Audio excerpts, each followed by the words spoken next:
రాజధాని అమరావతిపై మాజీ సీఎం జగన్మోహన్ రెడ్డికి చెందిన రోతపత్రిక యథాప్రకారం విషం కక్కుతోంది. 3 ముక్కలాటతో అమరావతిని విధ్వంసం చేసిన జగన్ అది తిరిగి ఊపిరి పూసుకోవడమే కాక సంపూర్ణంగా రూపురేఖలు మార్చుకోవడం సహించలేకపోతున్నారు. జరగబోయే నిర్మాణ పనుల్లో అవినీతి చోటు చేసుకున్నట్లు గగ్గోలు పెడుతున్నారు.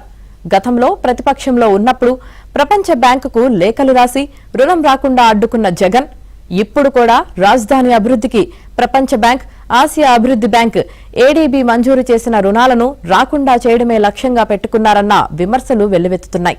ప్రపంచ బ్యాంక్, ఏడీబీ రుణాలతో రాజధానిలో ప్రధాన రోడ్ల నిర్మాణ పనులకు అంతర్గతంగా ఉన్న అనేక కాంపోనెంట్లకు కలిపి సిఆర్డీఏ, ఏడీబీ టెండర్లు పిలిచాయి.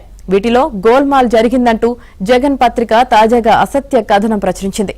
రాజధానిలో పిలిచిన 11 రోడ్ల టెండర్ల ప్రక్రియ నుంచి క్షేత్రస్థాయిలో పనులు జరిగే వరకు అన్ని ప్రపంచ బ్యాంక్, ఏడీబీ కనుసన్నల్లోనే, వాటి పర్యవేక్షణలోనే జరుగుతున్నాయి. జగన్ పత్రిక ప్రచురించిన కథనం ప్రకారం ప్రపంచ బ్యాంక్, ఏడీబీలు కూడా రాజధాని అభివృద్ధి సంస్థల అధికారులతో కుమ్మక్కైతేనే గోల్మాల్ సాధ్యమవుతుంది.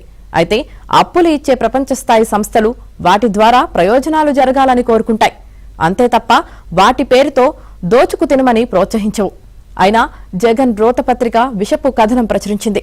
రాజధాని పునర్నిర్మాణాన్ని పనులకు అధికారులు శరవేగంతో దాదాపు 41,000 కోట్ల మేర రుణ సంస్థల నుంచి అప్పులు తీసుకువచ్చారు. అయితే అంతే వేగంగా టెండర్లు పిలవలేకపోతున్నారు. దీనికి కారణం సిఆర్డీఏ, ఏడీసీలు రూపొందించే టెండర్ డాక్యుమెంట్లను ఆయా రుణ సంస్థలు నిశితంగా పరిశీలిస్తున్నాయి. చాలా కఠినమైన నిబంధనలను విధించాయి. దీంతో టెండర్లు పిలవడంలో జాప్యం జరుగుతోంది.